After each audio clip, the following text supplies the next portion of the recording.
Well, it's time for another Heritage Montgomery Civil War moment. 150 years ago this month, a decisive battle was brewing, the Battle of Gettysburg. The little Pennsylvania town, just north of the Maryland border, was about to be overwhelmed by war.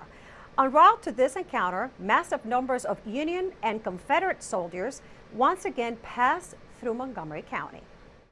In early June of 1863, General Robert E. Lee's Army of Northern Virginia began a second invasion of the North. Most of the troops moved through Virginia and West Virginia, crossing the Potomac north of Montgomery County. But for reasons on which historians can't seem to agree, General J.E.B. Stuart led his cavalry through Montgomery County, and that included a stopover in our county seat. On June 27, 1863, J.E.B. Stuart led 5,000 Confederate cavalrymen across the Potomac at Rouser's Ford. Their plan was to cut between the Union Army and the city of Washington.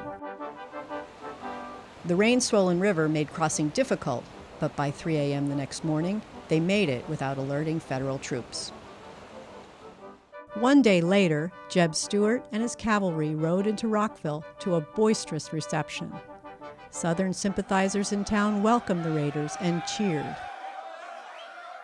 But other folks in town had a different take on this parade. John Higgins, a local store owner, and Judge Richard Johns Bowie, both Unionists, hid with some compatriots in the basement of Christ Episcopal Church on North Washington Street.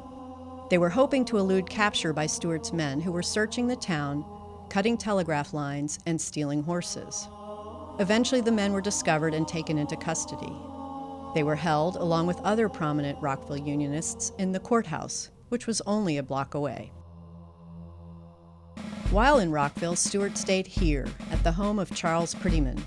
During that time, a few of his men ventured as far south as Tenleytown in the pursuit of a wagon train of Union supplies. 3 days later, General Stuart moved on to Brookville. There, the prisoners were eventually released. Stuart continued on to meet General Lee at Gettysburg. Because of his stopover in Rockville, he arrived 2 days into that crucial 3-day battle. Some historians speculate that if Stuart had not lingered in Rockville, the outcome at Gettysburg might have been very different. For County Report This Week, I'm Barbara Grunbaum. If you want to know more about this historical event, you're in luck. On Saturday, June 29th, a date of history and commemoration is planned in Rockville. Starting at 10 a.m., there will be lectures, tours, children's activities, musical offerings, and of course, a reenactment of Stuart's march into town.